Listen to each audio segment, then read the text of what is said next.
유아실의 이야기 잘 들립니까? 예. 우리 그 선풍기를 조금 치워주실래요? 선풍기가 딱 있어가지고. 우리 권인순 사모님 얼굴이 안 보여요. 예. 거기 딱 좋네요. 기둥에 숨지 마시고, 유아실에 계신 분들도 저하고 이렇게 눈과 눈이 마주치면, 좋겠습니다. 예. 우리 열왕기상 말씀을, 열왕기상 말씀을 지금 우리가 매일 성경을 통해서 묵상을 하고 있고 또 그 중에 한 본문을 설교로 나누고 있습니다. 주보에 보시면 매일 성경 일정표도 이렇게 나누어 드리고 있는데 물론 개인적으로 이것을 구입을 해서 하시는 분들도 있고 혹은 인터넷에 들어가시면 매일 성경 사이트에 들어가시면 이것을 또 함께 하실 수도 있습니다. 본문을 물론 이제 한 주일 중에 제가 정하기 때문에 제가 정하긴 하지만 전체적인 것은 매일 성경 본부에서 해나가죠. 그래서 하나님이 내가 하고 싶은 이야기, 그러니까 설교하는 제가 하고 싶은 이야기를 전하는 것이 아니라 하나님께서 나에게 주시는 말씀을 전하고자 이제 저는 그런 마음을 가지고 이제 설교를 하고 있습니다. 큐티에 대해서 이런저런 이렇게 아주 큐티 신봉자도 있죠. 큐티 지상의 제일의 과업으로 또 그래서 많은 유익도 얻기도 하지만 또 큐티에 대해서 묵상에 대해서 또 이렇게 또 비판도 하고 여러 문제점을 지적하기도 합니다. 이런저런 경우도 어떤 경우도 이것을 아무리 좋은 것도 그것이 너무 그것만 하는 것도 좀 지나치다 보여지고 그 가치나 그것을 아주 폄훼하는 것도 그렇게 지혜롭지 못하다고 생각이 되어집니다. 큐티를 지속적으로 할 수 있는 것은 우리 개인적인 신앙에 굉장히 좋은 유익을 줄 뿐만 아니라 큐티에 이런 문제가 있구나라는 것을 우리가 잘 또 배우고 익혀서 성경 전체에서 주시는 말씀 혹은 큐티가 자기 개인 주관적인 생각으로 매몰되어지지 않도록 객관적인 하나님의 말씀, 공동체에게 주시는 말씀 이런 것을 우리가 주목해서 볼 수 있으면 좋겠다 생각되어집니다.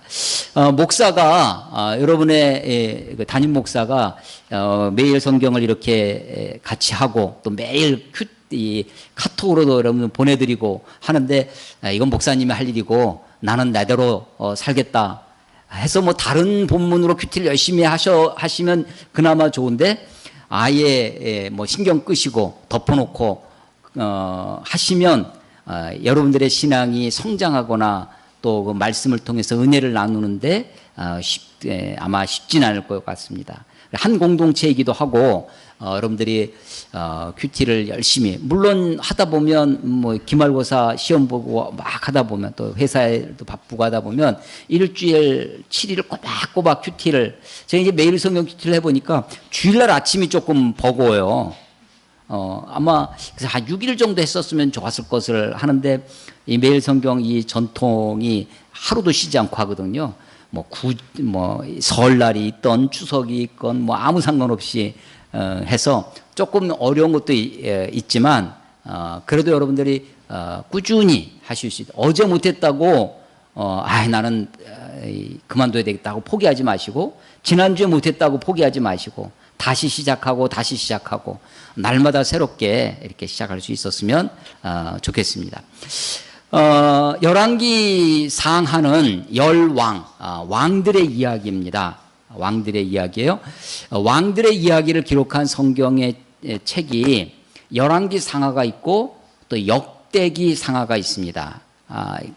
그런데 이 열왕기 상하는 이스라엘이 북왕국 이스라엘과 남왕국 유다로 분열이 되었는데 북왕국과 남왕국을 공히 기록합니다. 다 기록을 해요. 그래서 어떨 때는 제가 설교 시작한 지 5분도 안 됐는데 조심하면 제 책임 아니죠. 한 10분 이상 넘어가서 졸면 설교를 졸리게 해서 그런가 보다 하지만 열 왕들의 이야기를 북왕국과 남왕국을 번갈아 가면서 합니다. 그래서 북왕국의 왕을 기록할 때 남왕국 누가 어느 왕 몇 년에 북왕국 왕이 누가 왕이 되었다. 북왕국 왕을 기록할 때도 남왕국 왕 몇 년에 이 사람이 왕이 되었다. 이렇게 하면서 번갈아 가면서 기록을 합니다. 그러다 보면 남왕국과 북왕국의 좀 더 객관적인 역사관으로 보면 열왕기 상하가 좀 더 객관적이고 균형 있게 쓰여져 있습니다. 역대기는 그 중에 남왕국만 기록했습니다. 남왕국만. 그러니까 남왕국만 편향되어 있다는 것을 우리가 느낄 수가 있죠.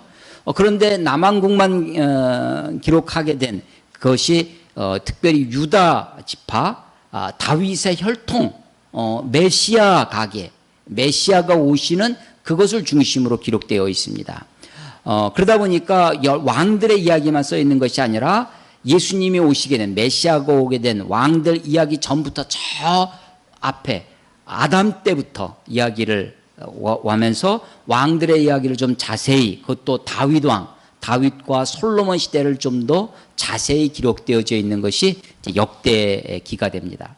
오늘은 열왕기상 16장과 17장에 걸쳐서 긴 본문을 함께 읽었는데요. 아합 왕과 엘리야 이야기입니다. 여러분, 엘리야 하면 이렇게 마음에 떠오르는 게 뭐 어떤 겁니까? 갈멜산. 예. 엘리야 하면 어떤 선지자 느낌이 드세요? 막 불로 임하고 막 하는 우리 엘리야의 하나님 그런 찬송가도 있잖아요. 이 칸타타도 많이 하는 선지자 중에 이 엘리야 시대, 아합 시대는 기원전 9세기 900년경입니다. 그러니까 800 몇십 년 요때 기원전 9세기의 선지자예요. 이때의 선지자들은 엘리야의 제자 엘리사, 이런 제자들은 말로만 선지자 활동을 했습니다. 선포하는, 말로 했다 해서 구두 선지자 이렇게 얘기합니다. 신발 신는 구두가 아니라 말로 하는 선지자였습니다. 조금 더 지나서 8세기, 기원전 8세기가 되면 이 글로 쓰는 선지자, 문서 선지자, 그러니까 이사야라든지 뭐 호세아라든지 아모스라든지 이런 문서, 그러니까 구두 선지자에서 문서 선지자로 이렇게 발달해 갑니다. 많은 선지자가 있는데 이 문서 선지자, 이사야나 예레미야나 호세아나 이런 사람들, 문서 선지자는 글로써 많이 선지자 활동을 했는데 그들에게서는 기적 이야기가 없습니다. 근데 이 구두 선지자, 특별히 엘리야, 엘리사 시대에 놀라운 기적의 이야기가 많이 기록되어 있어요. 성경에서 기독교가 성경이 기적을 어떻게 볼 것이냐 하는 것이 기적이 일반화되어 있지는 않습니다. 기적이 성경 역사에 몰려 있습니다. 집중되어 있어요. 어디 집중되어 있냐면 모세와 여호수아 시대에 집중되어 있고, 그리고 엘리야 엘리사 시대에 집중되어 있고, 그리고 예수님 시대, 복음 시대와 사도행전 초기에 집중되어 있습니다. 그러면 믿음의 조상하면 누구예요? 아브라함, 이삭, 야곱, 요셉. 아브라함이 무슨 기적 행했다는 거 들으셨습니까? 없습니다. 다윗이 무슨 기적을 행한 거, 다윗이 골리앗을 무찌른 거, 이 돌멩이 하나로 그 큰 자이언트 거인을 쓰러뜨린 것이 기적 아니냐? 뭐 기적이라고도 볼 수 있지만 아주 잘 훈련된, 아주 숙달된 이 다윗이 정확하게 가서 아무 연습도 안 하고 그냥 휙 던졌는데 맞은 게 아니거든요. 기적이 없습니다. 사도행전에서도 초기에 기적이 집중되어 있고, 바울 사역도 초기에 기적이 있는데 후대에 가면 갈수록 그 기적 이야기가 없습니다. 없고, 바울도 순교의 자리에 그대로 설 수밖에 없는 거죠. 베드로도 순교를 당합니다. 마지막까지 하나님이 계속해서 기적으로 그의 인생을 이끄시는 것이 아니라 초기에는 이 베드로가 감옥에 갇혔을 때 막 밤에 자고 있는데 옥문이 열리고 그냥 그래서 옥에서 나오기도 하고 죽은 사람을 살리기도 하고 안진뱅이를 일으키기도 하지만 후대에 가면 그래서 기적의 용도가 있는 거죠. 대부분 뭐냐면 역사의 초기에 하나님이 하나님이심을 선포하는 그런 방법으로 기적을 활용하셨습니다. 뿐만 아니라 이 엘리야 엘리사의 기적은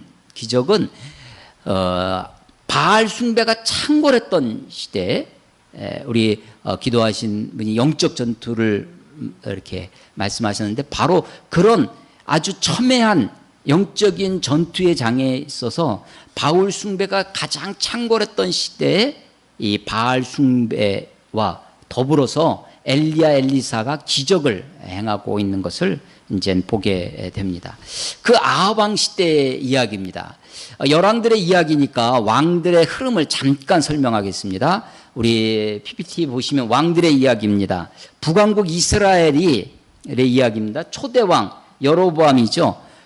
그의 아들 나답 22년 통치했습니다. 그래서 성경 읽어보시면 누가 몇 살의 왕이 돼서 몇 년간 이스라엘 다스리니라, 몇 살의 왕이 돼서 몇 년 동안 다스렸다 하는 것이 기록이 되어 있는데 여로보암 왕은 아들 나답이 이어서 2년을 합니다. 색깔이 좀 달리 되어 있는데요. 여긴 바하사가 반역을 했어요. 그래서 나답을 죽이고 왕이 됩니다. 왕조가 바뀐 거예요. 김씨에서 이씨로 바뀌듯이 바뀌는 겁니다. 근데 우리나라는 고려의 왕씨가 왕씨를 없애고 이씨가 왕이 돼서 옛날에 이제 이것도 일제의 잔재라고 하는데 조선을 폄훼하기 위해서 이씨조선 앞에다 붙였거든요. 이왕가 이렇게 막 부르고 그랬었는데 나라가 바뀌었습니다. 근데 여기는 나라는 바뀌지 않았어요. 나라는 바뀌지 않고 왕조가 바뀐 겁니다. 바하사가 반역을 해서 24년을 통치하고 그의 아들 엘라가 2년 통치했는데 시므리가 반역을 했어요. 반역을 했는데 반역했다는 소식을 듣고 백성들이 들고 일어납니다. 들고 일어나서 오므리가 장군이었어요. 오므리를 추대합니다. 그래서 오므리를 추대해서 백성들이 오므리를 옹립해서 왕으로 옹립하고 이 시므리가 왕이 된 그 성에 디르사 성으로 쳐들어오니까 이 시므리가 성에다가 불을 지릅니다. 불을 지르고 자기가 거기서 죽죠. 그래서 7일밖에 왕을 못했습니다. 그리고 오므리가 왕이 되는데 오므리 이하에 오므리 왕가가 이루어집니다. 그 이후에 4대에 걸쳐서 오므리 왕가가 되고 또 반역이 일어나서 북왕국 이스라엘은요 모두 19명의 왕이 대를 잇습니다. 멸망할 때까지. 마지막 멸망이 호세아 왕입니다. 선지자 호세아 말고 왕 호세아가 있어요. 그래서 19명의 왕이 있는데 그 중에 반역은 9번 일어납니다. 왕조가 바뀌는 거예요. 나라는 그대로 북왕국 이스라엘 하지만 왕가는 바뀌는 거예요. 그러니까 이게 다 전부 다 반역으로 점철된 역사구나라는 것을 알 수 있죠. 그리고 이 북왕국은 평가가 이 성경을 기록한 열왕기 상하의 기자가 기록한 사람이 다 평가를 합니다. 북왕국은 북왕국대로 남왕국은 남왕국대로 평가를 하는데 북왕국의 평가의 기준은 누구였냐면 여로보암입니다. 여로보암 같이 행하여 여로보암의 길로 행하여 여로보암의 죄로 따라 이렇게 행합니다. 그래서 여로보암의 죄는 우리 지난번에 설교를 말씀드렸는데 3가지입니다. 그 중에 제일 큰 것은 첫 번째인데 금송아지, 2 금송아지를 저 북쪽의 단, 남쪽의 베델에 금송아지를 만들어 놓고 이것이 너희를 애굽에서 구원해낸 여호와다. 명목상은 여호와지만 우상이죠. 왜 그걸 만드냐면 백성들에게 더 이상 예루살렘에 갈 필요가 없다. 예루살렘에 자꾸만 가버릇하면 옛날 향수의 다윗 왕가에 대한 향수가 백성들의 마음을 빼앗길까 봐 그렇게 했었죠. 여로보암 그것뿐만 아니라 여로보암의 죄는 3가지라고 그랬어요. 첫 번째가 금송아지, 두 번째가 제사장. 레위인 아닌 보통 사람으로 제사장을 임명을 합니다. 자기 마음대로. 왜 이게 중요하냐고 하면 교육을 받을 수 없다고 그랬죠. 옛날에는 신학교가 없기 때문에 다 가정교육, 가정에서 직업교육을 받습니다. 그래서 아버지가 농사꾼이면 아들도 농사를 거기서 배우는 거죠. 아버지가 제사장 밑에서 인턴으로 견습 제사장으로 하면서 제사에 대해서 배우는 것이었습니다. 그런데 전혀 그렇지 못하는 거죠. 레위인 아닌 제사장이기 때문에 하나도 배우지 못하고 자기 마음대로 자기 하고 싶은 대로 제사를 드리는 거예요. 지멋대로 제사를 드리는 겁니다. 세 번째가 뭐였냐면 굳이 유월절, 초막절, 장막절 뭐 이렇게 갈 필요 없다. 1년에 3번씩 갈 필요 뭐냐. 한 번만 가자. 8월 15일, 8.15 새로운 절기를, 이게 여로보암의 죄입니다. 그래서 이 북왕국 19대 19의 왕들은 전부 다 이 여로보암이 기준이에요. 악한 왕, 여로보암의 길로 행하여 여로보암의 죄를 따라 여로보암을, 그래서 여로보암처럼 행합니다. 그러다가 북왕국 이스라엘의 19왕 중에 또 하나의 정점을 찍는 왕이 바로 오늘 이야기하는 7대 아합 왕입니다. 아합 왕이. 1대 여로보암은 이름은 그래도 여호와였어요. 금송아지 만들어 놓고 금송아지를 한테 그 앞에 가서 제사를 지내도 명목상은 하나님이었습니다. 이 금송아지를 놓고 이것이 너희들을 애굽에서 구원해낸 여호와다. 혼합주의죠. 그리고 그 목적은 전부 다 자기 목적, 정략적이라고 그랬습니다. 정치적으로 백성들의 마음을 붙잡기 위해서 종교를, 제사를 이용을 하는 거죠. 그런데 7대 아합 왕은 아예 노골적으로 바알을 숭배합니다. 그러니까 이제 굳이 금송아지 만들어 놓고 여호와를 섬기는 그런 얄팍한 우상 숭배가 아니라 아예 대놓고 바알을 섬깁니다. 그 바알 숭배를 완전히 북왕국 이스라엘에 창궐하게, 바알의 전도자입니다. 근데 그 매개체가 무엇이었냐면, 이 아합이 아내가 누구였냐면 시돈, 베니게, 페니키아가 성경의 베니게입니다. 그 베니게의 시돈이라고 하는 거기에 왕 엣바알, 이름이 벌써 바알이 들어가죠. 엣은 with, 누구누구와 함께라는 겁니다. 그래서 바알과 함께 한다는 뜻이. 엣바알, 이게 시돈의 왕인데, 시돈 엣바알 왕의 딸, 그러니까 공주죠. 공주를 자기 아내로 맞이한 게 이 아합입니다. 아합이. 누가 그렇게 했겠어요? 물론 자기가 이렇게 할 수도 있지만 아버지 오므리가, 이 오므리가요, 이 오므리가 아주 정치적으로 군사적으로 탁월했다고 합니다. 그래서 이 오므리와 아합에 이르러서, 다른 때는요 여로보암 22년 2년, 24년 2년인데 오므리는 12년, 아합은 22년이에요. 그래서 이때가 가장 정치적으로 군사적으로 가장 북왕국의 강력한 통치 시기를 이렇게 이루게 되고, 그래서 그 주변의 모압이나 암몬이나 이런 나라로부터 조공을, 그래서 11기 하이 3장에 가보면 모압 왕이 조공을 바치는데요, 양 10만 마리의 털을, 순염소의 10만 마리의 털을 이 아합 왕에게 바치는 장면이 나옵니다. 그렇게 조공을, 강력한 국가 체제를 이루고 국가의 번영 시기를 이루는 것이 이 오므리와 아합입니다. 이 오므리는 더군다나 처음에 북왕국을 만들 때 여로보암은 수도가 어디였냐면 세겜이었습니다. 세겜이었는데 오므리가 수도를 옮깁니다. 어디로 옮기냐면 사마리아로 옮깁니다. 그래서 사마리아가 이제 북왕국 이스라엘의 대표 도시, 수도가 된 것이 바로 이 오므리 왕가 때부터 그렇고 이 아합 왕에 이뤄서 되어지죠. 아합 왕의 이 시돈 왕의 공주 이세벨, 이름은 참 이쁘지 않습니까? 이세벨. 그런데 이 아주 바알 숭배자입니다. 이것은 솔로몬이 바로 애굽 왕 바로의 공주를 아내로 맞이하고 이 예루살렘의 신전을 이 여러 산당을 짓고 거기에 이방 신들의 신전을 건설하는 것과 동일한 일을 이 아합 왕이 하기 시작합니다. 그래서 사마리아 성의 수도에 바알 신전을 짓습니다. 그리고 바알 그 제단 앞에 제사를 드리기 시작하죠. 자기만 그런 것이 아니라 이 아합 왕은 그 바알을 수출도 합니다.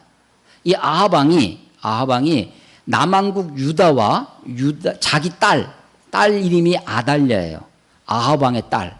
이 아달랴를 남왕국으로 수출을 합니다. 자기 딸을 왕비로 보내요. 그래서 이 남왕국의 바알 숭배의 씨앗을 뿌립니다. 그래서 이 남왕국 5대 왕 여호람 왕 때 여호람의 아내가 아달랴예요.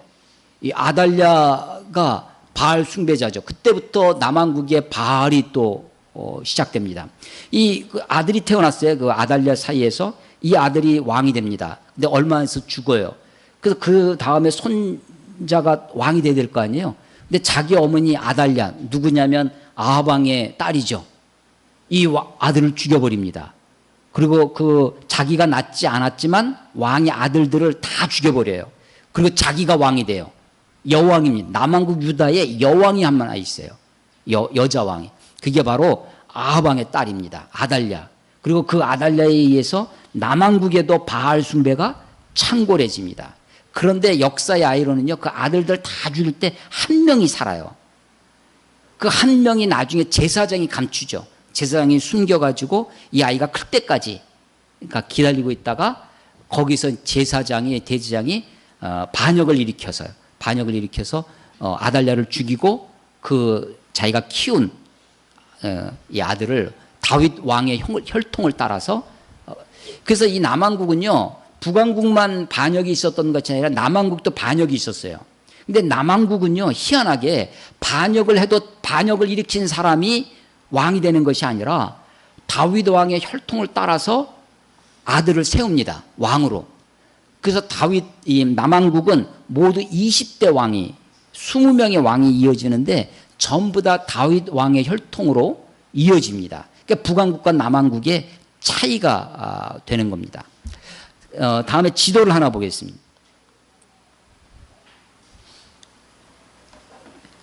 지도 하나 더 있는데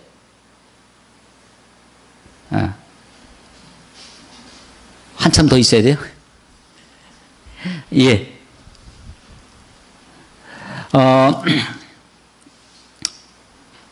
이게 좀 작군요. 여기가 이제 단 북쪽에 금송아지 만든 거고 밑으로 조금 내려가 보시면 여기가 이제 네모로 표시된 베델입니다. 두 곳에 금송아지 만들었고요. 여기가 사마리아예요. 가운데 사마리아 수도입니다. 북왕국. 갈릴리 호수에서부터 요단강이 내려옵니다. 밑으로 내려와서 조금 올라 보세요. 여기 이제 여기까지가 이제 여기가 남왕국이에요. 예루살렘이 있고 남왕국이고 여기가 이제 북왕국이고 여기는 이제 블레셋 땅이고요.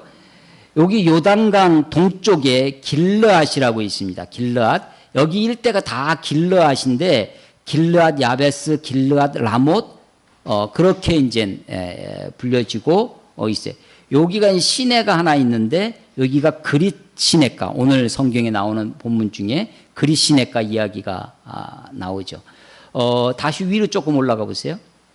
여기 이제 시돈 땅 여기가 시돈 수도고 여기가 이제 베니게라고 하는 시돈과 두로와 시돈 하는 게 성경에 여기입니다. 여기가 이제 페니키아입니다. 세계사에서 나오는 페니키아 시대고 여기에 사르밧이라고 있습니다. 사르밧. 구약 성경에는 오늘 본문에는 사르밧이라고 나오고 신약 성경 누가복음에는 사렙다라고 나옵니다. 사렙다 과부. 이게 사르밧입니다. 똑같은 지명이에요. 여기는 다 이방 땅입니다. 그러니까 페니키아 민족이고 북왕국은 여기 요렇게 요렇게까지 요 아람 수리아 요 밑으로 해가지고 북왕국이 요렇게 되어지는 것입니다.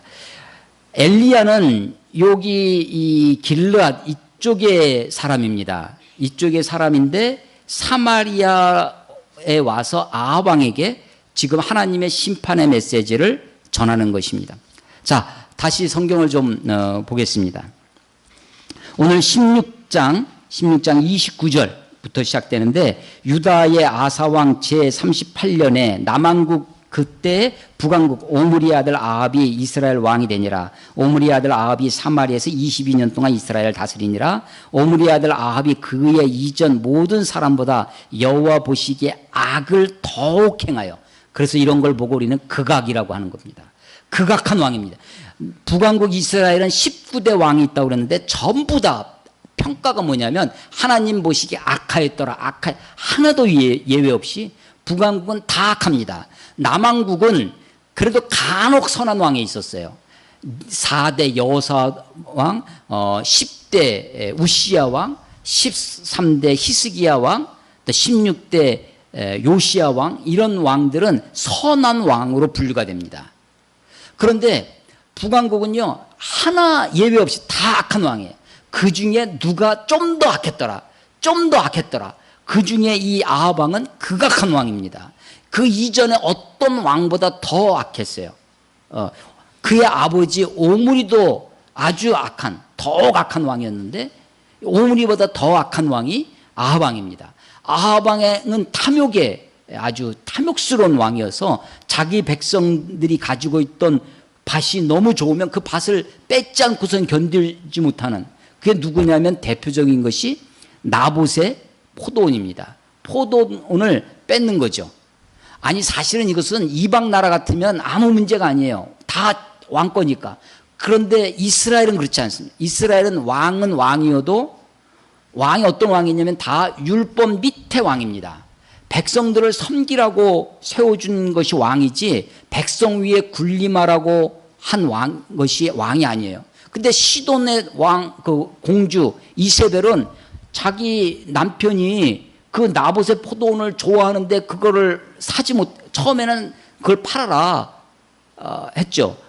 그랬더니 이 나봇이 이거는 팔 수 있는 땅이 아니다. 우리 조상 때부터 하나님 우리 가문에 기업으로 주신 땅인데 내가 어찌 이것을 팔 수 있냐고 거절하죠. 그랬더니 그걸 가지고 아합 왕은 가슴앓이를 합니다. 그랬더니 이세벨이 옆에서 보더니 너무 가소로운 거예요. 너무 이게 왕이 형편없는, 이게 무슨 왕이냐 하면서 나한테 맡겨라 하고서는 거짓 증인을 세웁니다. 거짓 증인을 세워 이 나봇이 하나님을 모독했다라고 거짓 증인을 세우고 나봇을 죽입니다. 돌로 쳐서 죽이죠. 그러고 나서 주인이 없어졌으니까 그 땅을 국가가 접수를 해버리는 거죠. 그게 나봇의 피가 있어요. 이 탐욕의 왕, 바로 아합입니다. 그런데 이 아합의 죄가 16장 31절, 느밧의 아들 여로보암의 죄를 따라 행하는 것을 오히려 가볍게 여기며, 느밧의 아들 여로보암의 죄, 1대 북왕국 초대 왕입니다. 단과 베델에 두 금송아지를 세우고 레위인 아닌 보통 사람으로 아무나, 우리 지난번에 어떤 사람이었냐면 양 5마리 갖고 오는 사람, 이런 사람에게 매간매직하듯 돈 받고 목사 안수 주듯 그렇게 제사장을 세우는 거죠. 이 여로보암이 그런 죄를 그 죄를 따라 행하는 것은 그것은 오히려 가볍게 여기고 한술 더 떠서 시돈의 사람의 왕 엣바알의 딸 이세벨을 아내로 삼아 바알을 섬겨 예배하고, 사마리아 수도죠. 사마리아에 건축한 바알의 신전 안에 바알을 위하여 제단을 쌓으며, 수도 사마리아에 바알 신전을 세우고 거기에 왕이 가서 제사를 지내는 이런 형태를 국가 종교화되었다라고 하는, 국가 신전화 되어지는 것이죠. 33절, 또 아세라 상을 만들었으니 이는 그 이전에 이스라엘의 모든 왕보다 심히 이스라엘 하나님 여호와를 노하시게 하였더라. 이게 아합 왕의 이야기예요. 근데 34절은 뜬금없는 이야기가 나옵니다. 그 시대, 어느 시대?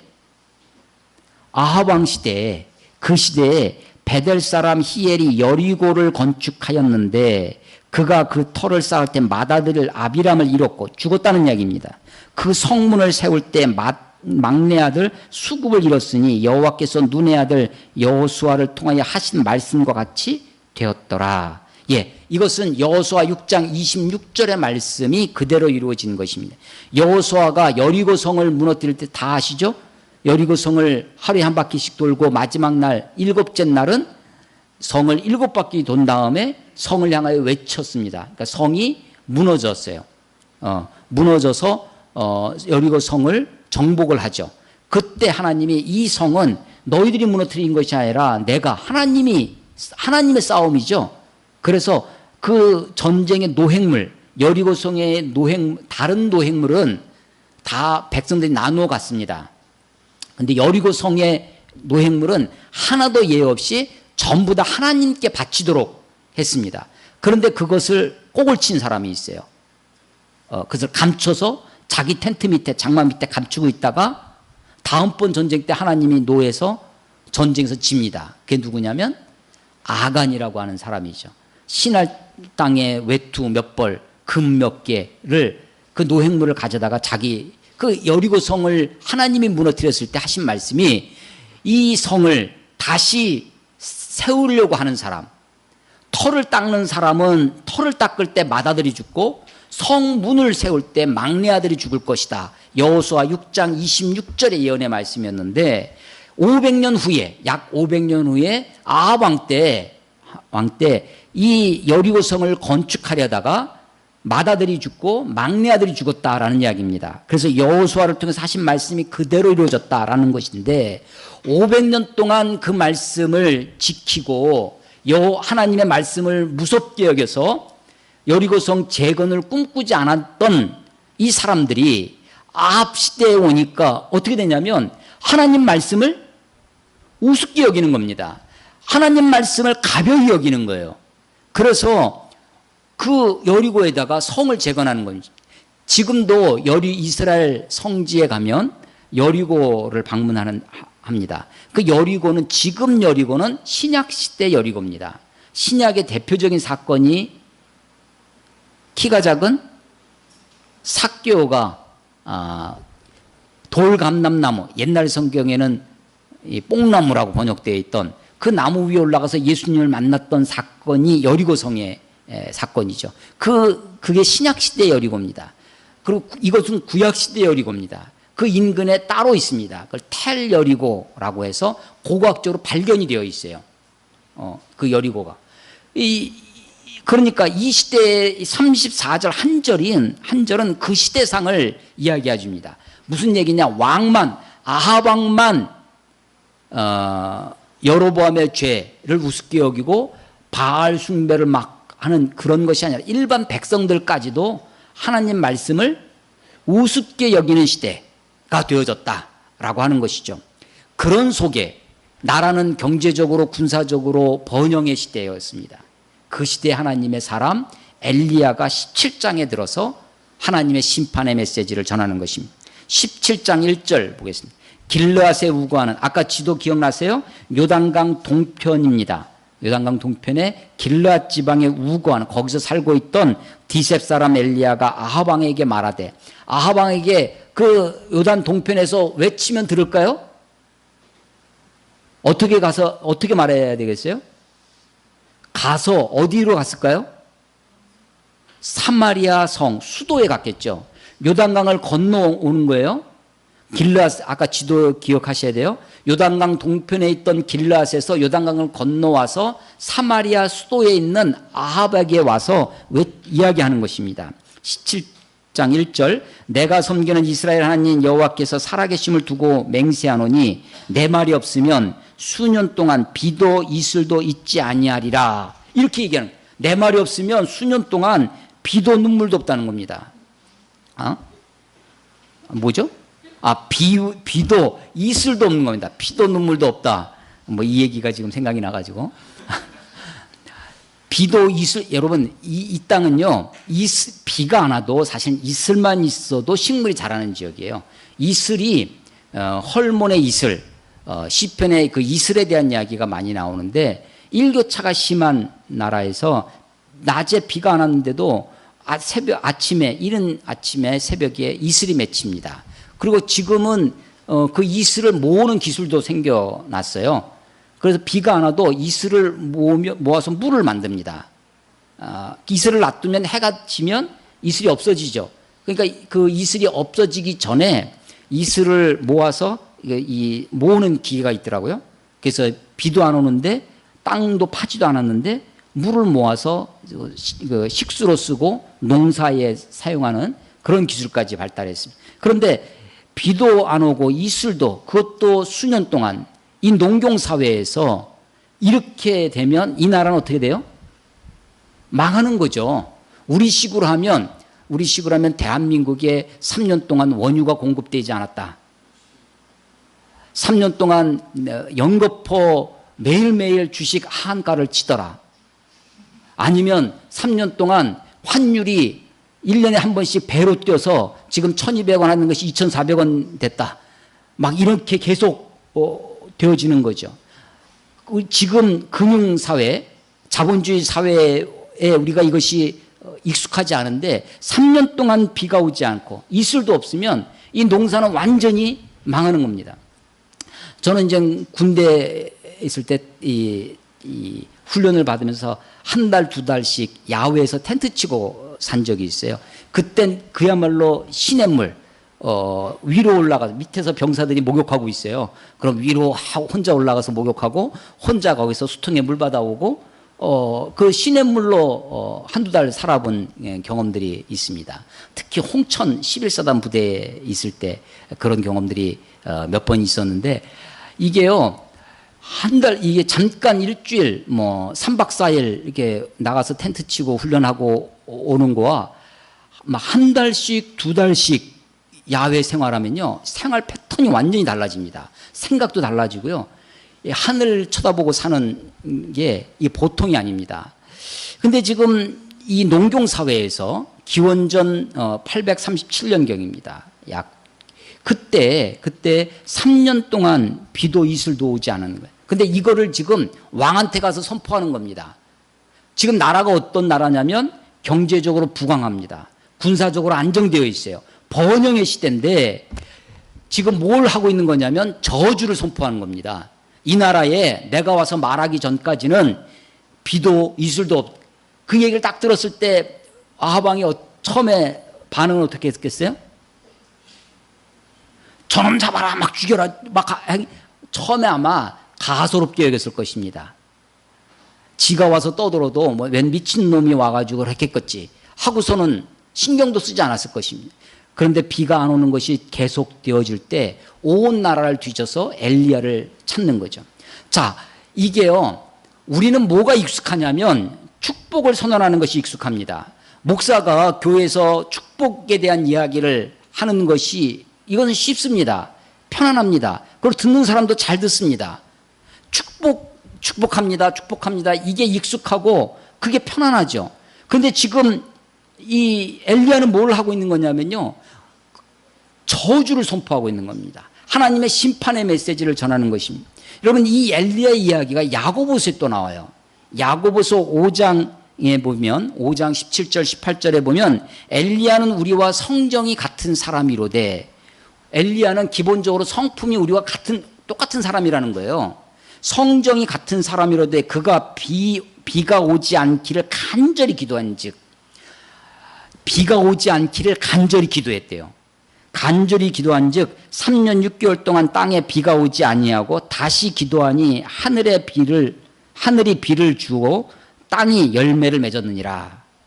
이게요, 비가 안 올 때 목사가 하나님 비 오게 해주시옵소서, 막 주식이 망해지고 있고 막 지금 우리 성도들이 막 경제 어려울 때 하나님 막 도와달라고 그렇게 기도하는 건 쉽죠. 그런데 어떤 데서 이 사업체 망하게 해주시옵소서, 이 수출길이 막히게 해주시옵소서, 막 가서 기도를 하는 거예요. 그것도 어떻게 기도해요? 간절히 기도했답니다. 엘리야가 간절히 기도해서 3년 반 동안 비가 오지 않기를, 비 오지 않기를 기도하는 선지자의 마음. 그럼 그 마음을 한번 생각해 보세요. 제가 전도사실 때 목사님한테 들은 이야기예요. 성도가 무슨 새로운 일을 시작했답니다. 개업 예배를 드려달라고 하는데 도대체 무슨 사업을 시작했어요? 근데 얘기를 안 하더랍니다. 근데 가서 보니까 무교동 무슨 캬바레? 옛날 그거를 이제 오픈해 놓고서는 담임 목사님을 불러다 놓고 개업 예배를 드려달라고 하는 거예요. 이 목사님이 가가지고 예배를 인도하는데 캬바레 술집입니다. 그런 난감한 처지에 그때 과연 그래서 제가 이제 전도사 할 때 그 얘기를 들으면서 나 같으면 어떻게 설교했을까? 나 같으면 뭐라고 기도해야 될까? 라는 걸 가지고 몇 날 며칠 고민했던 적이 있습니다. 그런데 지금 엘리야가 3년 반 동안 비가 오지 않기를 지금 나라가 잘 돼가고 있어요. 나라가 풍요와 번영을 누리고 있습니다. 그런데 그 나라를 놓고 기도하면서 비가 오지 않기를 간절히 기도하는 거예요. 왜 이런 기도를 하느냐? 이 풍요와 번영 속에 하나님을 잃어버리고 하나님 없이 지내고 자기가 하나님 되어서 하나님 무시하고 살아가는 이 근원이 어디 있느냐? 그 마음의 그 바닥이 어디 있느냐? 풍요와 번영이 있다고 생각하는 거죠. 네가 잘 먹고 잘 사니까 그래서 지금 비가 오지 않기를 간절히 기도했다고 하는 것입니다. 그래서 이 이야기를 가서 선포를 한 거예요. 17장 1절에. 그리고 나서 2절에 여호와의 말씀이 엘리야에게 임하여 이르시되 너는 여기서 떠나. 여기가 어디예요? 지금 어디서 선포했어요? 사마리아 성. 거기서 떠나 동쪽으로 가서 요단 앞 그리시네가에 숨고 지금 요단강을 건너가서 요단강에서 동쪽으로 그리시네가 지도 보셨어요? 예. 그쪽으로 가서 숨으라는 것입니다. 숨고 그 시냇물을 마시라라는 거예요. 아니 좀 폼나게 출애굽했을 때 바로 앞에 섰던 모세처럼 아합왕 앞에 가서 막 기적도 행하고 재앙도 내리고 하면서 이 엘리야를 막 띄워주고 엘리야의 목에 힘 들어가게끔 그렇게 하는 것이 아니라 기껏 가가지고 비도 이슬도 없을 것이다 라고 외치고서는 어디로 뭐 하라는 거예요? 36개 주랭랑을 놓으라는 것입니다. 왕이 보이지 않는 요단 동편에 가가지고 그리시네가서 숨어서 그 물 마시고 살아라 라고 하는 것이죠. 그리고서는 4절에 내가 까마귀들에게 명령하여 거기서 너를 먹이게 하리라 합니다. 그랬더니 이 엘리야가 그대로 순종합니다. 그대로 가서 그리시네가에 갔더니 거기서 까마귀들이 아침과 저녁으로 떡과 고기를 가져다 줘서 그것으로 먹고 삽니다. 그런데 그것도 오래 가지 않아 그 땅에 비가 오지 않으니까 이 시냇물도 마르게 되었습니다. 거기까지가 7절 이야기예요. 신학생들이 아주 좋아하는 구절입니다. 신학생들이 가난한 신학생들 막 걱정이 되죠. 저는 신학교 다니면서도 거의 뭐 하루도 빼지 않고 저녁 때마다 학원에 가서 혹은 과외하면서 그렇게 생업에 종사하면서 저는 신학교를 다녔었는데, 그러니까 저는 신학교 때 별명이 뱅크였어요. 제 지갑에 돈이 마른 적이 없었습니다. 그때는 다 이제 과외비나 현금으로 받으니까 이 학생 식당 가서 줄을 이렇게 서면 이제 뭐 내가 그 학생들을 다 사줄 수는 없어도 내 앞에 있는 친구, 뒤에 있는 친구 몇몇은 이제 맨날 식권 이제 야, 밥 먹자. 이제 식권 나눠주는 게 이제 그 일이었습니다. 그때 이제 신학생들이 걱정이 되죠. 하나님은 그래도 나는 이렇게 해서 학교도 다니고 처자식도 이렇게 생활도 하고 하는데 친구들, 신학생들 보면 도대체 어떻게 사는지, 어떻게 학교를 다니는지 늘 걱정이 돼요. 그래서 물어보죠. 야, 김전사 요즘 등록은 했어? 막 이렇게 물어보면 늘상 나오는 대답이 뭐냐면, 아이, 글쎄, 그 까마귀가 물어다 줘서. 늘상 하는 얘기가 그거예요. 까마귀가 물어다 줘서. 이런 거죠. 이게 신학생들이 아주 좋아하는 까마귀입니다. 아마 이 까마귀들이 떡과 고기를 갖다 주는데 이 고기가 어떤 고기일까요? 잘 정선된 양념된 돼지 불고기였을까요? 피가 잘 빠진 돼지 삼겹살? 어떤 고기였을까요? 아마도 이 까마귀가 어쩌면 죽은 시체를 좋아하기 때문에 아마 못 먹어서 가물어서 죽은 그 고기를 갖다 줬을런지도 모릅니다. 그걸 좀 폼나게 멋진 독수리가 가져다 주는 이런 걸로 지금 엘리야를 지금요 하나님의 사람 엘리야를 가서 폼나게 한마디 하고서는 야 빨리빨리 일로 와.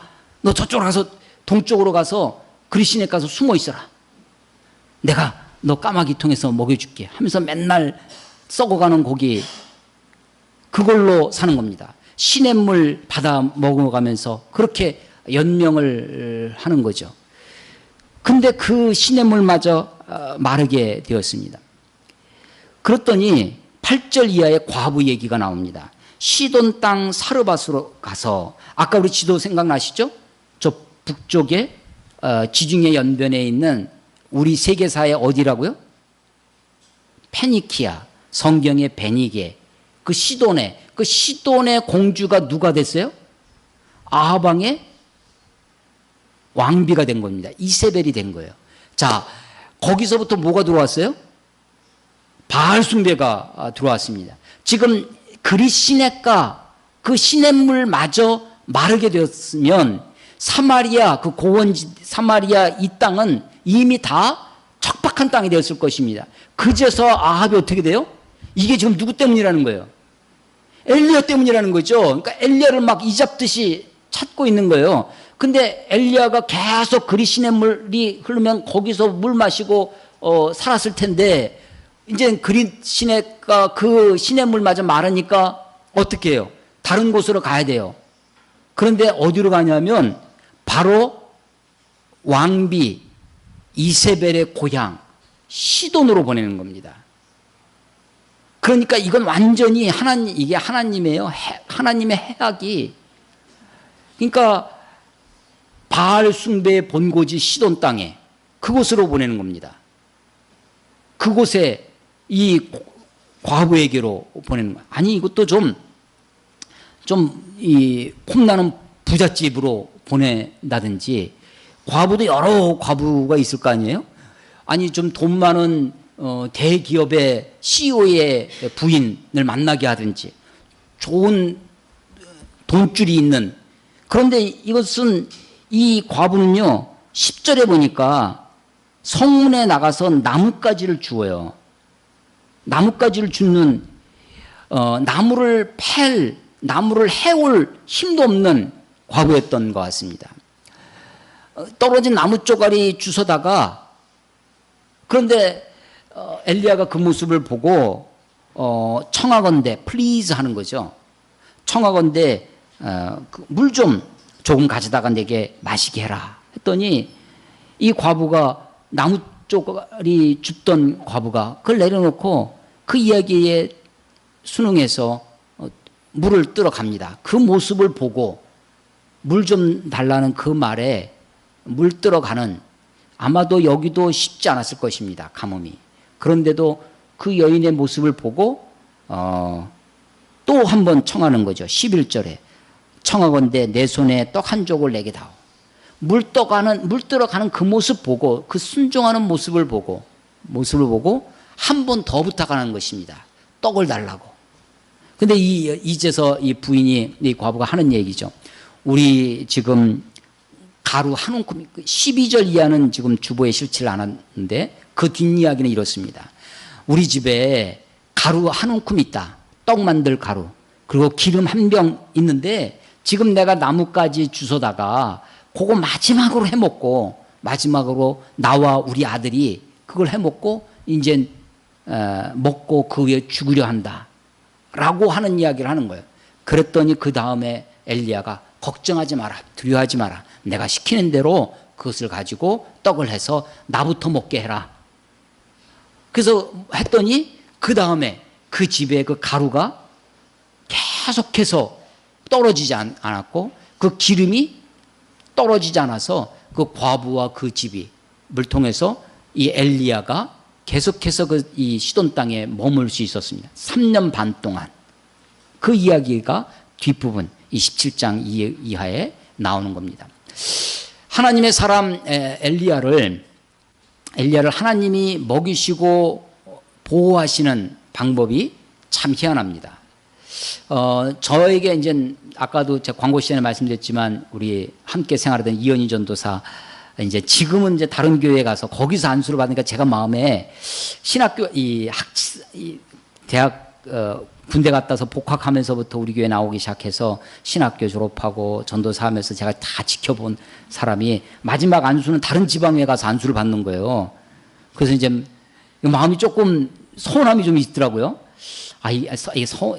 서운함은 아니고 하여간 뭔가 좀 미묘한 마음이 있는데 그 전에서 목사님이 꼭 축사를 좀 해주시면 좋겠다고 그래서 내가 흔쾌히 그런 마음하고 이제 이제 하는데 제가 이제 목사 안수를 생각하면 늘 떠오르는 것이 누구냐면 침례 요한입니다. 침례 요한이 제사장의 아들로 요즘식으로 하면 금수저죠. 요즘 신학교에 가면 신학생들도 금수저, 흑수저 있습니다. 목사님 아들하고 장로 아들하고 평신도 아들하고 아무것도 아닌 뭐 이렇게 되어 있어요. 근데 침례 요한은 세례 요한, 침례 요한은 사실은 제사장의 아들이었습니다. 예루살렘에서 태어나서 편안하게 살다가 제사장이 자연스럽게 제사장이 될 수 있는 사람이었습니다. 근데 그가 광야에 가서 외치는 자의 소리로서 살아갑니다. 독사의 자식들아 라고 외칩니다. 교회 개척을 이렇게 하면서 우리 선배 목사님들이 교회를 어디에 살 건가 저한테 조언을 많이 해주시는 거예요. 그런데 하면 안 된다는 거죠. 이미 여기는 상가 지역이고, 우리 지난번에 방준사님이 분석해 오신 것도 저밀도 지역이라고 아주 분명히 나오더라고요. 저희는 대충 이렇게 하는 거지만 여기는 상가 지역이고, 여기는 뭐 더군다나 대학가, 여기는 뭐 주로 식당, 유흥가 뭐 이런 지역이고, 이게 안 된다는 거예요. 그리고 이제 교단이나 지방에서 추천하는 지역이 있습니다. 이제 막 아파트가 막 생겨나는 지역에 그런 데 가서 해야 된다. 그런 데 가서 하면 지원금을 몇 년간 이렇게 해줄 테니까 이런 제도도 있으니까 국내 선교회 이런 게 있거든요. 그러니까 너 거기서 해라. 그러는 거예요. 근데 저는 그 얘기 하나도 안 들려 왔거든요. 그냥 오로지 여기에서 하는 거죠. 하나님이 우리들을 인도하시는 방법이 있죠. 침례 요한이, 세례 요한이 예루살렘에서 그의 사명을 감당한 것이 아니라 예루살렘이 아니라 요단강에서 외칩니다. 뭐 사랑의 교회나 소망교회 성공의 요소, 여의도 순복음교회 뭐 성공의 여러 가지를 이제 분석하는 것이 있는데 그 중에 하나가 위치 선점이라는 것이 있어요. 곽선희 목사님 소망교회 아주 그 분이 강남에 압구정동에 하기 전에 인천에서 개척을 했는데 수년간 힘들었다고 해요.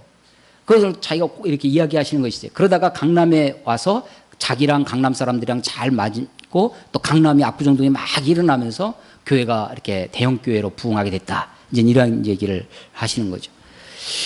요한이 예루살렘 사람들이 많이 오는 대중과 군중들이 모이는 그 곳에서 사역을 시작한 것이 아니라 요단강에서 사역을 시작합니다. 광야에서 외치는 자의 소리로 살아가는데 놀라운 것은 사람들이 그 요단강에 침례를 받으러 온다는 거죠.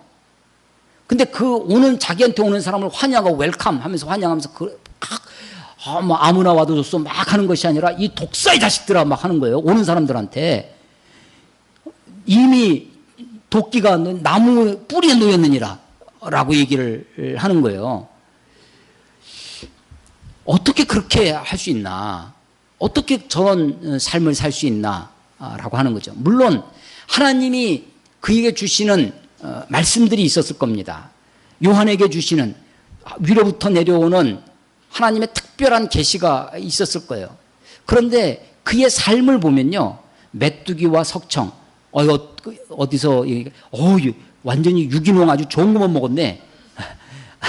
이게 아니라 그걸 강조하는 그 시대는 가장 아주 천박한 아주 그런 음식이라는 거죠. 메뚜기와 석청을 먹고 허리띠를 띠고, 허리띠는 누가 띠를 띠는 거냐면 종들이, 귀족들은 윗사람들은요 옷을 늘어뜨리고 띠를 안 띠고 사는 겁니다. 옛날 저희 어렸을 때만 해도 좀 잘 사는 사람들은요 배가 나와야 잘 사는 사람이에요. 그래서 배사장님 이걸 인격으로 얘기를 했었어요.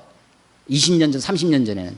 요즘은 이제 배 나오면 욕하지만 옛날은 너무나 가난한 시대에 좀 배가 나와야 그게 좀 풍족한 사람이고 그 사람이 좋은 사람이었죠. 그러니까 옛날 시대에는 로마 시대에는요, 옷을 늘어뜨리고 허리띠를 안 띠는 거예요.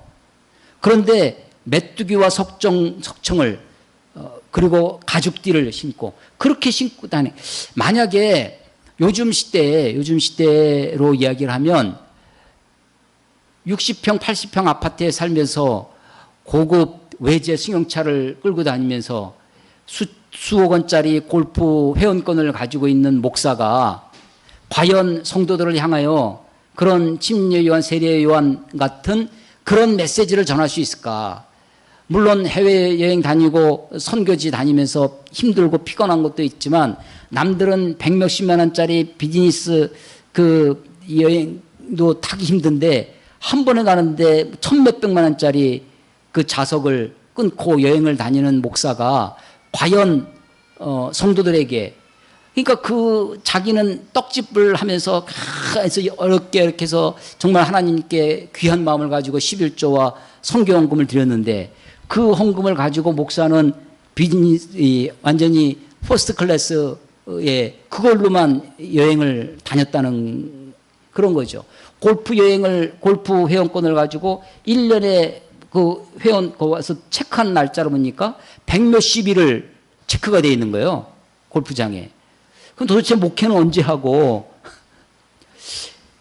이 엘리야를 하나님의 사람 엘리야입니다. 하나님의 사람 엘리야를 하나님이 그를 먹이시고 보호하시고 하시는 방법이 까마귀와 과부를 통해서 한다는 거죠.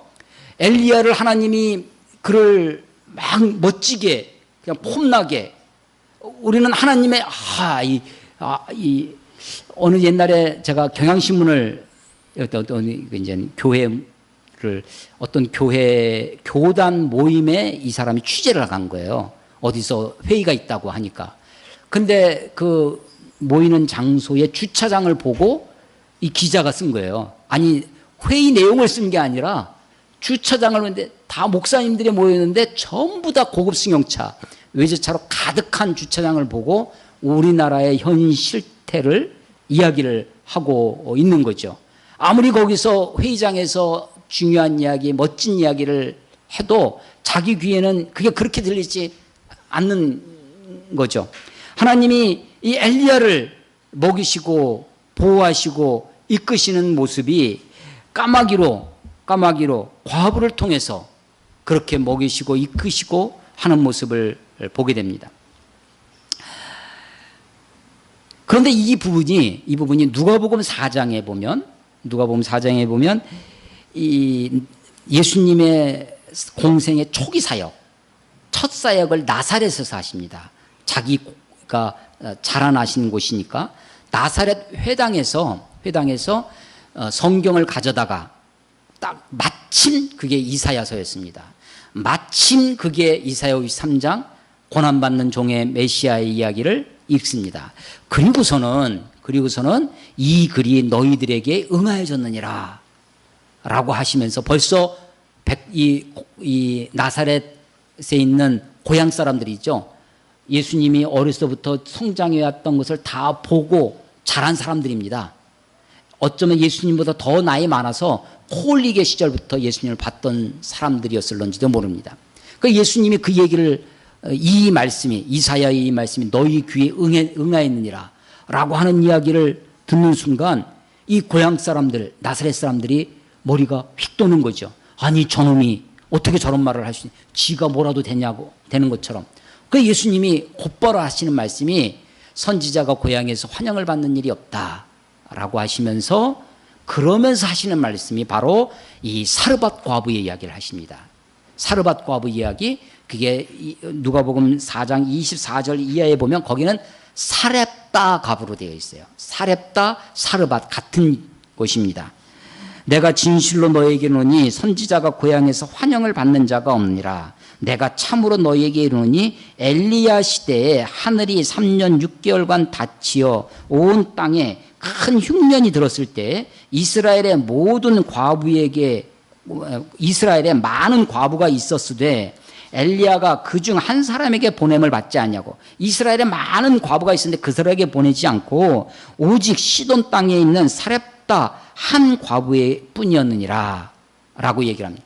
그리고 이제 다음에 하나 더 얘기를 하는데 그것은 이 엘리야의 제사 엘리사 시대에 많은 문둥병자, 이스라엘에 많은 문둥병자가 있었는데 그 사람을 고쳐주는 것이 아니라 아람 땅 나만의 문둥병을 고쳐줬다. 둘 경우가 다 이방인이죠. 이방인들에게 하나님의 은혜가 임하고 이방인들이 하나님의 은혜를 받아들이고 하는 예를 듭니다. 그랬더니 이 나사렛 사람들이 화가 막 머리끝까지 일어나서 예수님을 돌로 치려고 하고 절벽 밑으로 끌고 가가지고 예수님을 낭떠러지 떨어뜨리려고 했더니 예수님이 나사렛에서 피하셔서 새로운 거처지로 옮겨가신 것이 가버나움이 되는 것입니다. 그래서 예수님의 공생애가 가버나움에서 전개가 되어지죠.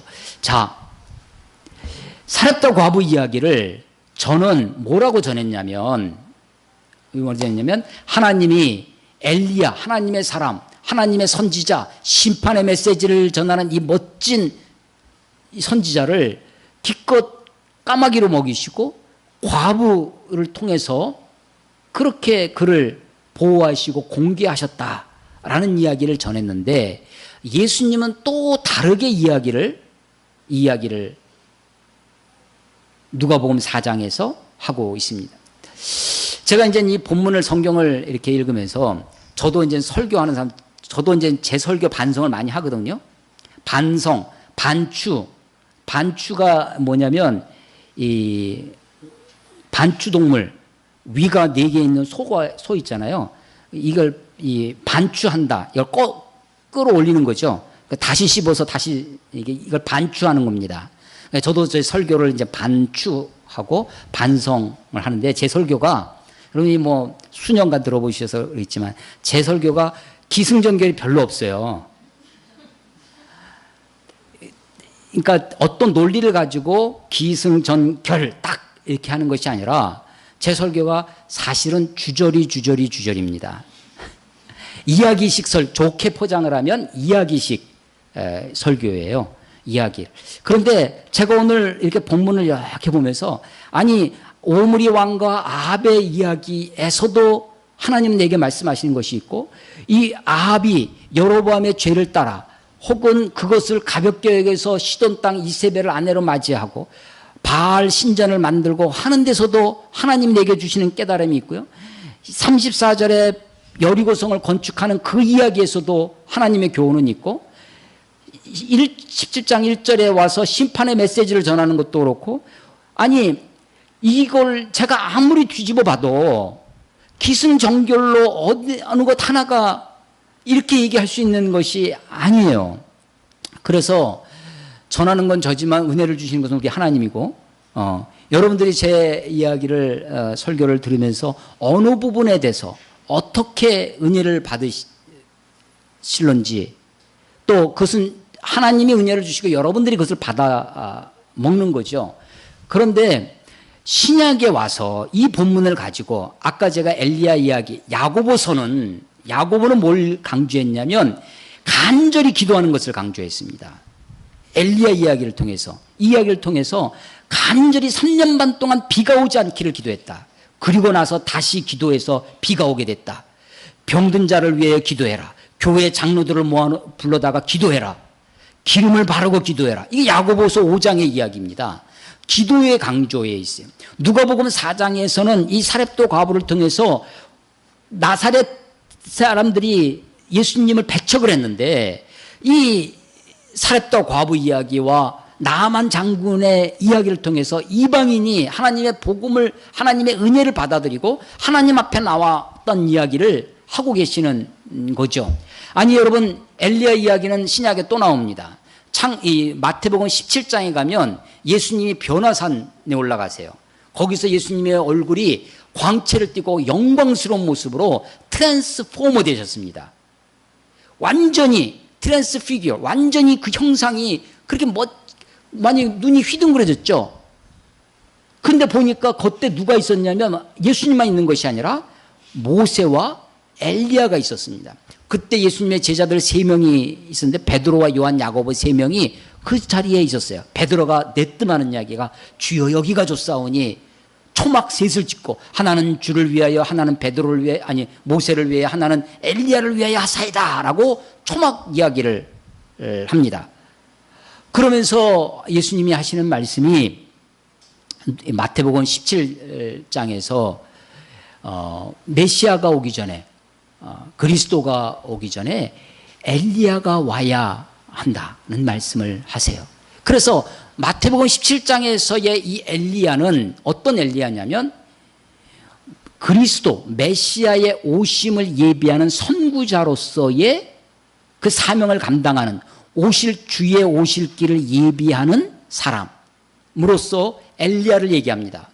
그 제자들이 물어보죠. 아니 성경에도 말라기 구약성경 마지막 책에 엘리야와 같은 선지자가 와야 된다라는 것이 말라기 마지막에 있어요. 그 이야기를 하면서 엘리야가 와야 된다고 하는데요 라고 제자들이 예수님께 물어봐요. 그랬더니 이미 엘리야가 왔느니라. 제자들이 누군지 몰랐어요. 나중에 보니까 그게 침례 요한, 세례 요한을 말씀하시는 것이었구나 라는 것을 뒤에 알게 됩니다. 그러니까 요 본문, 요 지금 16장에서 17장에 걸쳐진 이 아합왕과 엘리야의 이야기를 신약성경에 여러 번 그것이 나옵니다. 여러 번 나오는데 나오는 것이 다 조금씩 강조점이 다르고 그 상황에 맞게끔 야고보는 기도를 강조하고 마태는 침례 요한의 사역을 이야기하고 누가복음에서는 이 이방인들이 복음을 받아들이는 것을 이 본문을 가지고 말씀을 하시는 겁니다. 본문을 붙들고 씨름을 합니다. 본문을 붙들고 하나님은 무슨 말씀을 하시는가? 물론 저에게 주시는 말씀이 있어요. 오늘 설교 제목이 번영의 시대에 심판을 외치시는 하나님. 예. 저는 엘리야처럼 이런 사람이 돼야 되겠다. 하나님의 말씀을 번영 사람들의 청중들 우리 시대는 지금 이 시장 경제의 논리에 사로잡혀 있습니다. 시장이 받아들여줘야 된다. 회중들의 니드에 맞춰야 된다라고 하는 그래서 회중 중심의 설교가 되어집니다. 근데 하나님이 주시는 메시지는 도대체 뭔가? 하나님이 나에게 주시는 말씀은 무엇인가? 이 번영의 시대에 비가 오지 않기를 3년 반 동안 비가 오지 않기를 간절히 기도하는 선지자의 마음은 도대체 어떤 마음인가? 아합 왕에 가서 이 3년 반 동안 비가 안 오는 것은 아합 왕만 고생하는 것이 아니라 사실은요 그 뒤에 읽어보시면 아합 왕은 신하들을 시켜서 물의 근원을 찾고 땅도 파고 하는 거예요. 그래서 기껏 하는 것이 자기 양, 염소 물먹입니다. 백성들은 지금 물이 없어서 죽어가고 있는데 백성들은 안중에 없고 악한 왕이죠. 그러니까 자기 부하들 시켜가지고 물근원 찾으러 다녀요. 이 아합 왕은 18장에 가면 이 오바댜라고 하는 사람이 나오는데 바알 숭배만 한 것이 아니라 여호와의 하나님의 선지자들을 죽입니다. 그래서 오바댜라고 하는 아합 왕의 신하가 하나님의 사람들을 숨겨서 그들을 동굴에 모아놓고 먹입니다. 그것도 몇 명이 났냐면 100명씩이나 100명을 먹여 살리는 거예요. 아합 왕의 눈을 피해서. 대단한 이야기죠. 그러니까 아합 왕이 악독한 왕입니다. 악한 왕이에요. 백성들은 눈에도 없고 하나님의 사람들을 막 살해하고 이것이 이세벨과 더불어서 그런 악을 저지르게 되어지는 거죠. 그런 속에서 저는 저대로 하나님의 사람 엘리야처럼 살기를 이 본문을 통해서 읽고 다짐합니다. 부흥회에서 많이 듣던 본문은 뭐냐면 과부 이야기죠. 과부들처럼 이렇게 주의 종을 섬기고 해야 복 받는다. 여러분들의 기름이 마르지 않을 것이다. 여러분들의 이 쌀독이 그것이 떨어지지 않을 것이다. 이렇게 해라. 그래서 사람들이 그렇게 강조하는 거죠. 신학생들이 가장 좋아하는 게 무슨 얘기예요? 까마귀 얘기를 좋아하는 거예요. 다 자기 좋을 대로 듣습니다. 그런데 나쁜 것은 뭐냐면 남에게 주는 말씀으로 들으면 안 됩니다. 설교를 듣는데 이건 김 지사님이 들었어야 되는데 이건 우리 후배 누가 들었어야 되는데 남 쳐다보면 안 됩니다. 남에게 이 주시는 말씀이 아니라 나에게 주시는 말씀이 뭐냐, 나는 지금 이 말씀을 붙들고 어떻게 살아야 되느냐 라고 하는 것이죠. 이 여로보암만 이 예루살렘에 가는 것을 막기 위해서 금송아지 만들었다고 했잖아요. 자기의 정치적인 목적을 이루기 위해서 종교를 이용하는, 정략적으로 종교와 신앙과 이것을 이용하는 것이 악한 것입니다. 그런데 버금가는 것이 있습니다. 아니, 교회의 어떤 것을 위해서, 저는 이게 똑같은 거라고 생각됩니다. 성도들에게 목사 공개해야 복받는다고 가리키는 것이 정말로 그 사람들이 복받는 것이 정말로 위해서 할 수도 있겠지만, 사실은 다른 목적으로 악하고 탐욕스러운 거짓의 메시지일 수도 있겠다라고 하는 것입니다. 엘리야는 그리시네가에서 시냇물, 까마귀가 가져다 주는 썩은 고기 먹어가면서 그렇게 연명하듯 인생을 살아가면서 하나님이 주신 사명을 감당합니다. 이방 땅, 하나님의 사람이라고 하는 이 선지자가 이방 땅에 가 있습니다. 시돈 땅에 가서 사르밧이라고 하는 지역에 그 이름도 모를 과부, 나무 쪼가리 줍고 있는 그 과부에게 어쩌면 잔인할이 많지 물다오 하고, 그 모습을 보고 하나님이 이 사람을 통해서 하시는구나. 야, 떡을 갖고 와라. 이것밖에 없는데요. 이거 먹고 죽으려고 합니다. 나부터 먹여라. 라고 하는 이런 모습이, 우리가 하나님 앞에 우리 자신을 어떻게 드려야 하는지, 하나님의 말씀 앞에 우리 자신을 어떻게 반응해야 하는지를 다시 한번 생각하게 합니다. 말씀이 어떤 편의를 위해서, 어떤 목적을 위하여 성경이 사용되어지는 것은 여로보암의 길로, 여로보암의 죄로 행하는 길입니다. 내 생각을 가지고 성경으로 들어가는, 내 생각을 견고히 하고 내 생각을 입증하기 위해서 성경의 증거를 찾으려고 들어가는 태도는 악한 태도입니다. 내 생각 내려놓고 성경이 무엇이라고 말씀하시는가, 성경으로부터, 그래서 이것이 기승전결이 이어지지 않더라도 이 성경이 나에게 무엇이라고 말씀하시는지 이 성경을 있는 그대로 받아들이시면서 이 성경 속에서 하나님의 뜻을 찾고 그 뜻을 붙들고 살아가시는 저와 여러분이 되시기를 주의 이름으로 축원합니다. 기도하겠습니다.